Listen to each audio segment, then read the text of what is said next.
So yun, good evening everyone. At tayo po yung mag-umpisa na naman tayo muli. Ayan, luya mo na. Isa na. Luya mo na ang ating igisa. Luya.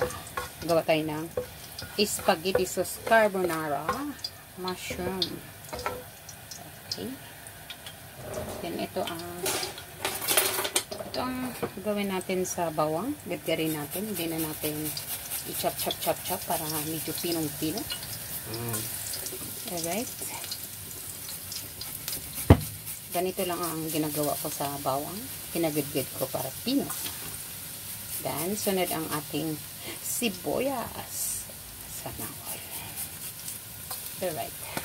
Then, paggadgad. Then, next natin ang sibuyas. Alright.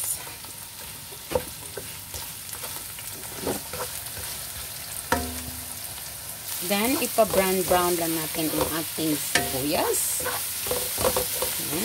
Medyo ano na siya.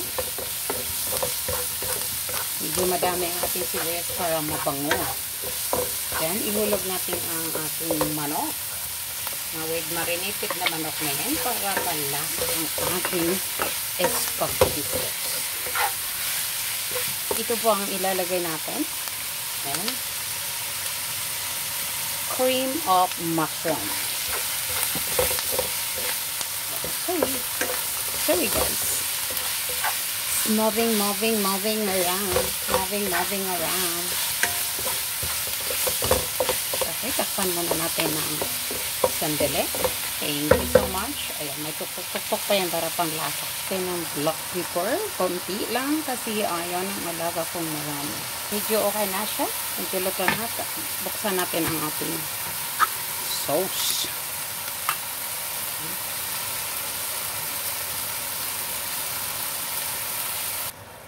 Ayan. Ay, alright lang. Medyo masarap siya.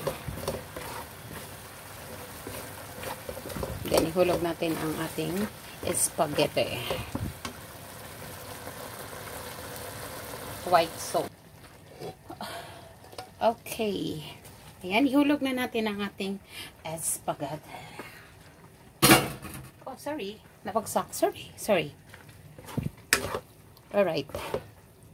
Done na ang ating spaghetti. Pwede na kayo magpunta sa aming bahay. Sa backdoor lang po kayo dumaan at libre po kayo. Buksan natin ang ating backdoor para sa inyo. Thank you for watching and goodbye. God bless us all. See you around.